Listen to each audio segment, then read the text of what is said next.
আজকে আমি কেবলই চৌরাস্তায় মিছিল হইল, আমাদের হাদি এক শহীদ চলে গেছে। এখন আমরা লক্ষ হাদি এখন বাংলার ঘরে ঘরে এসেছি। ভাইয়ের আমার, এই হাদিকে শহীদ করার পিছনে যে কাজ করেছে, যারা কাজ করেছে তারা হচ্ছে ভারতের কিছু দালাল আছে, এরাই হচ্ছে হাদিকে শহীদ করেছে। ভাইয়ের আমার, এই হাদির বক্তব্যের ভিতরে এই কথাটি স্পষ্ট ছিল। সে বক্তব্যে কথা বলেছিল যে আমরা আমাদের বাংলার জমিনে বাংলাদেশে ডক্টর জাকির নায়েকের মতো একজন স্কলার আমাদের দেশে আসবে। ও ভারত সরকার, তোমরা একে আমাদের কাছ থেকে ফেরত চাচ্ছ, আমাদের কাছ থেকে তোমরা একে চাচ্ছ, কিন্তু না।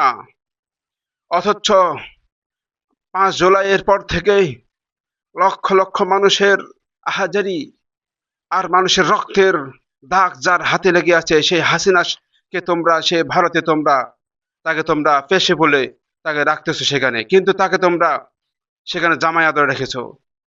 এটা হচ্ছে ফ্যাসিবাদী একটি সরকার। ভারতকে ফ্যাসিবাদ একটি সরকার বলেছিল এই হাদি। হাদিকে এইগুলা কথা বলার অপরাধে তাকে শহীদ করা হয়েছে, গুলি করা হয়েছে। এই গুলি যেন হাদির গায়ে লাগে নাই, এই গুলি লেগেছে বাংলাদেশের 14 কোটি মানুষের অন্তরে গিয়ে আঘাত লেগেছে। অতএব আমি সকলের জন্য উদাত্ত কণ্ঠে আমি বলতে চাই, বাংলার জমিন থেকে ভারতে কিছু দালাল আছে, তারা চায় যে বাংলার জমিন থেকে ইসলাম, মুসলমান এগুলা সব নিশ্চিহ্ন হয়ে যাক। তারাই এটা চায়, কিন্তু পারবে না।